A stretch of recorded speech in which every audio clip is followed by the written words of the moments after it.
Hello and welcome to another Maplestory 2 video. Today we're going to be talking or reviewing the producer blog State of the Game Week 6. So this is an interesting post. There's a lot of up and down in my regards, or at least in my opinion. We'll be going through them right now and see how much you guys agree and disagree, and I would like to hear from you guys what you think about it. So starting off, they're talking about gear progression, and there's gonna be new ways and other ways to gear up. And first off, when I saw the thing right down below, it says gear score entry level, I was like, oh shit, this is not gonna be that great. But yeah, they are sorting out the dungeon, so the gear scores is gonna be lowered for Fire Dragon and Labyrinth Halls to 1.8k. So there are more players that can access it now. If you do have, I believe, plus 10 weapons on your blue items, you will be able to enter the Fire Dragon and Labyrinth Halls, which is, the entry level for hard dungeons. As for Temple of Immortals, Lubelisk, and the other ones, they got their, especially beyond Linktress and Runeterra, they got their gear score upped really high. Not sure if it's a wise idea. I mean, it's roughly about the equipments that you equip on yourself before you enter these. I wouldn't say it was necessarily to change it, because I feel like all of these dungeons were fairly equally easy, except for the last two. I mean, Temple of Immortals has always been the second dungeon when we played in closed beta, so it was Fire Dragon and Temple of Immortals only. So it's all about players experiencing the dungeons a couple of times, and then you'll have it down. But so I feel like the gear score wasn't really necessarily for this. Likewise with Rune Temple, Beyond Linktress, and Lubelisk, for example. All you need to know is know the mechanics, and then you're gonna feel like, oh, all of these are pretty simple, and they should have been on the same gear score requirement, in my opinion. I mean, sure, if you start off doing Rune Temple at the very beginning, maybe that's a bit hard, or Beyond Linktress or Lubelisk, but the top three should have been the same, in my opinion, and then the top bottom should have been slightly higher, but not too high, as in 2.8k. So they noticed that there's been a lot of difficulty, like I said, Beyond Linktress and Rune Temple. What they're gonna do is they're gonna weaken the Fire Dragon and Labyrinth Halls with 10% less health and 25% lower attack, which means it's gonna be easier to farm. But now that they changed the loot system as well, it's not gonna be the best way to gear up. So right now, everyone that's farming weapons and such, I would suggest to do that as soon as possible for your Merpagot weapon, if you're doing that. But if you're doing, every other weapons that you've been, or if you've been farming Lubelisk or Temple of Immortals now, that's gonna be benefiting you, because Temple of Immortals and Lubelisk is gonna have the weapons, so you can choose which one you want. This is gonna make it easier for me to farm, because now there's gonna be more Balrog runs, or more Lubelisk runs in general, but Balrog runs is gonna be much easier for me to find. There's gonna be less Fire Dragon runs now, because no one really wants armor pieces. So I feel like they just moved on, like they swapped out which dungeon you want to farm, and everyone is literally trying to farm for their plus 15 weapon. And right now they swapped it out for Lubelisk and Temple of Immortals, and I would believe people would prefer Lubelisk over Temple of Immortals due to not needing a priest or a knight. But if you want to be fast and such as in my previous video, 3+ minutes, Temple of Immortals is going to be much easier, because you don't have to deal with Verikant flying around, and you have to do all the phases and running around. So there's going to be two versions out of it. In my opinion, I feel like I'm still going to farm Temple of Immortals for the wings, for example. Hopefully it's not going to be any glitch or bug with the rewards, because I do want to have my Balrog wings. But now that they changed most of these loot, Fire Dragon and Labyrinth Halls is going to be more shut off and not be focused on due to the rewards that we get. As for Beyond Linktress and Rune Temple, I don't think many people are going to farm these unless you already have a plus 15 weapon already. You get top and bottom. I feel like, yeah, I just don't like this reward system. I know it's similar to it's very similar to the Chaos Raid on how you get your loots, I feel like it should have been, for every class, like every dungeon should have their weapons and armor, etc. And you just do whatever you feel like to, because the only thing that was a different, apart from every dungeons over here, is the accessories. That was the only thing that made me want to do other dungeons, because of the accessories and for the unique items. So now that they shifted, I feel like, it hasn't changed much, except they fucked up for majority of the players that wanted to, do the easy way out by just spamming Fire Dragon. But I know there's a lot of people that don't like to spam Fire Dragon, so now you got Temple of Immortals or Lubelisk to spam now for your weapons. Yeah, they also changed something. So when you finish a certain amount of dungeons, you are gonna get these boxes. These boxes is now giving you Chaos crystals and Onyx crystals. These will be bound to your character. I'm not sure if it was like that before, but if it wasn't, then you pretty much got screwed now if you have multiple alts and you're planning on farming a lot of Onyx crystals and Chaos Onyx crystals. It's now bound to your character, and I believe they also mentioned here something about dismantling stuff that's bound to my character. They will try to do something behind it and not make it so that yeah, I think it's something about you place the bound items and you dismantle on that gear to get some crystals back that's tradable. I think they're changing something with that. I hope it's not something like when you dismantle regular gear and you're gonna get that as a soul bound or bound to your character. If that's the case, then it's gonna fuck up for alt runs, because if you have alts, you want to do those runs and then you want to trade them to your main character. If that's being screwed around, then yeah, that kind of sucks. But if it is about the part where you use the bound Onyx crystals and Chaos Onyx crystals to upgrade your equipment and then dismantle them for tradable, and they're fixing that, then yeah, a lot of you that followed some guides out there on YouTube, this is gonna be patched, I think, to prevent meso sellers. That I'm really fine with, because I never like to cheese those strats. I'd rather just farm the dungeons and then dismantle the items that I get to get tradable, instead of using up my bound materials. So daily missions, they are now doing a bigger reward or weekly thingy, so we're still gonna get a lot of these. They are bound to your character, so it's no point in sort of doing it on your alts if you're planning on transferring them. And if you are following up with that previous statement that they are trying to fix that thing where you can't make them tradable anymore by enchanting equipments with bound items, this is going to be limited to literally to your character. So you're still going to get a lot of them, which is interesting that they're pointing out how much you can get. You will be guaranteed 20 Chaos Onyx crystal and 14.4k Onyx crystals if you get all the complete boxes. That's really nice, especially the 14.4k Onyx crystals. We always lack of Onyx crystals when we upgrade our stuff, so that's really nice and interesting to see how they handle that. So on December, they're also gonna mention that we are gonna get Sky Fortress. I believe Kanobox on YouTube has some gameplay footage from the Chinese Maplestory 2. You could watch some of them. It's literally 1 versus 1 dungeons where you fight NPCs, and once you beaten them, you will get some gear score. There's time limit on it, and they have multiple health bars, basically 99, I believe, or so. But it should be easy now that you have decent amount of gear. You should be able to kill them. It's not too difficult, I hope, but we'll see. So that's going to be one way for you to get more resources instead of farming the same dungeon over and over. But this is more likely to be a single or solo dungeon instead of a party dungeon.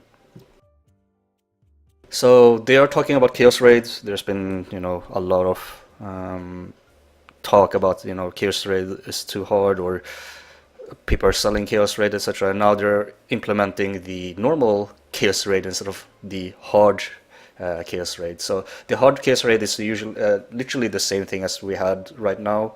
The normal dungeons is gonna be literally fragments. So it's going to be 6 man instead of 10 man. That still limits a little bit of the amount of players that you can, collect or gather around to do it.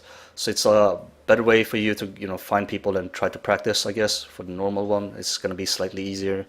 But I don't think it's gonna help out a lot when it comes to if it's like double loot for normal mode and hard mode, because if it's separate then you could literally farm this. But for those that has a static of 10 man, gonna have to cut down their player base or party size to 6 players only, which kind of sucks in that sense. But if they are sharing the same loot, I would rather just farm the hard mode if you're already done the Chaos Raid, and stick with your 10 man group instead of doing the 6 man Chaos Raid. But they mentioned that it's going to be 37% reward less than the hard mode. There's no specific rank rewards. That's really nice, because rank rewards in Chaos Raid gives you, if you finish those mission goals during the Chaos Raid, such as playing 7 man versus Chaos level rank, you get some rewards for that every week. And I'm really happy that they did not implement that on the normal mode, because that would be a little bit too easy to obtain some reroll scrolls, for example.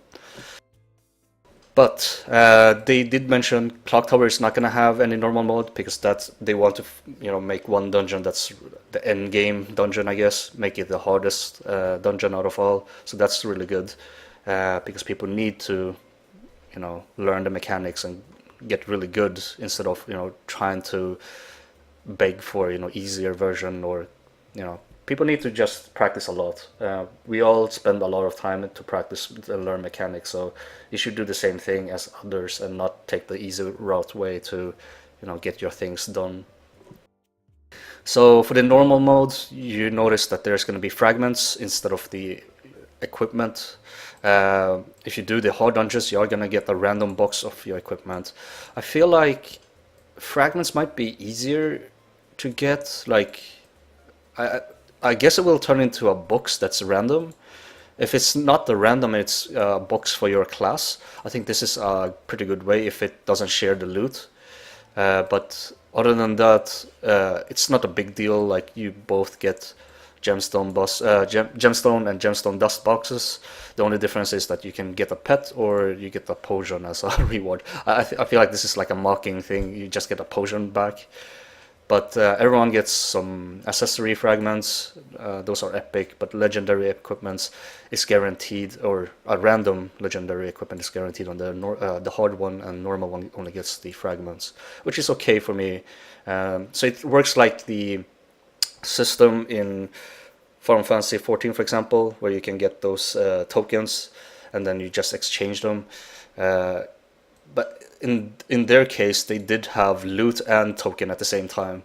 So I guess they're trying to make it a balance at the moment, due to making the normal one a lot easier in comparison to the hard version.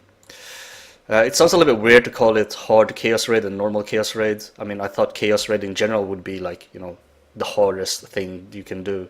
But now they actually divided it and made it 2 separate. So for those that are trying to practice and such, you can still do the normal one. It's still going to be the same mechanics, I believe. It's just tweaked down a little bit. So if you can manage to do normal mode, try to attempt the hard mode, and you're probably going to get your Chaos Raids done. So new things that they will mention is they're gonna get some new instruments for those that are into performancing and playing music in the Queenstown or in general everywhere. There's gonna be new instruments, so please look forward to that.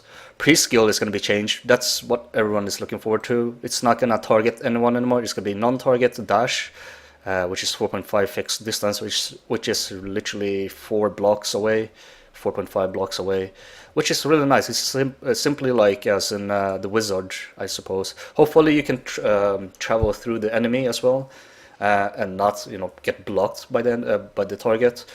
But this will be a life-saving skill for Priest, in my opinion. As for Celestial Light skill, the bug with the dot being reduced to 6 seconds is going to go back to 8 seconds, which is really nice. New UGC template for the weapons is going to be added as well. People can now open up or submit or apply to Juddy Squad during December. I'm probably not gonna do that. I don't want to be, a special snowflake or whatever. I think, yeah, I'm not in that route yet or in that path yet to be part of Jolly Squad. I mean, everyone can just claim, "Oh, I'm a YouTuber, or I'm a Twitch streamer." So I feel like Jolly Squad should be a little bit more for those that are really dedicated to the game.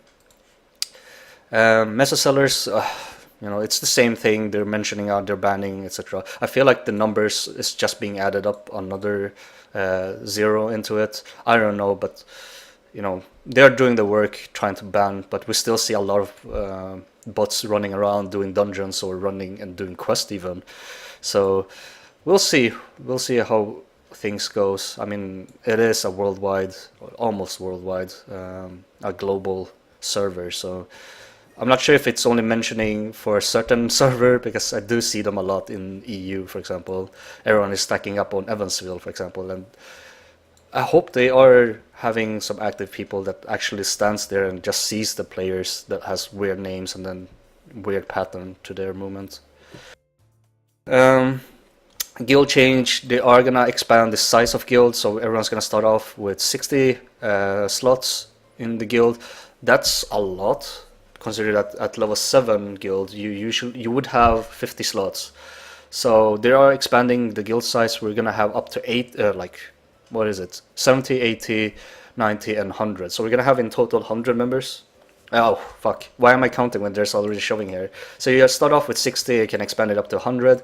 So that means, for example, in Codex that I'm in, we currently are on 50, but since the new update we're gonna have 60 plus the 2 levels that we got, or the milestone 4 and 7. That's gonna mean that we're gonna have 80 slots in the guild, which is really, really nice. This will also affect the guild ranking, which doesn't really matter to me. We don't really care that much about it, but this will affect it a lot due to having more players into your guild, and you'll be able to boost up that leaderboard or ranking with your trophies. And as for last, or second to last, Maple Arena is going to be available, the PvP 1 versus 1. I believe it was called Red Arena, but it's called Maple Arena, I suppose. It's going to be available for those that hasn't tried it out. It's going to be amazing. It's going to be required with a lot of skills. They're going to add a weapon now that will determine, to not be too overpowered with your PvE gear, and you're going to be able to have a fair fight, sort of, with each other. So I'm really liking this. I'm looking forward to this. I'm not a PvP player, but you gotta do this for the Valor tokens. The season is every 4 weeks, so that's a lot of time before you get your rewards. Unlike Dark Descent, for example, that's every 2 weeks. So PvP is going to be really nice for those that are into PvP. And obviously we are going to get some mount limited duration, I guess, as a reward for this season. So that's really interesting. And for the last part, Black Friday and Cyber Monday, they are going to have 60% discount price. It does say if you want to avoid charging a limit, we recommend purchasing Karma Coin cards or other prepaid cards. So if you are buying this with your credit card, there are going to be a limit of, I believe, 10,000 merits, right? I think that's the max limit. So you're not being banned or anything. It's just that they don't want to, think that someone else has hacked into your account or your credit card and then started to spend everything to empty your bank account, So they do put a limit there, and then if you do want to pay more, you need to buy those prepaid card to get even more merits in game. So that's a good way for me to feel safe, I guess. But yeah, 60% discount if you have things that you want to buy in the cash shop or in the design shop. I don't think the sign shop will be discounted. I mean, it's player-based market, but everything else in the premium is going to be discounted, so that's really nice. I think if they do that for the premium club as well, I might consider to purchase another month. We'll see. But this is a good way for us to actually, spend some money and to support the game. So feel free to leave a comment down below if there's anything that you want to comment about, or share your thoughts and opinions about the updates. In my opinion, I don't really like the dungeons system, but you know, it might be a different story for you guys. But yeah, thank you very much for watching, and I'll see you guys in the next one.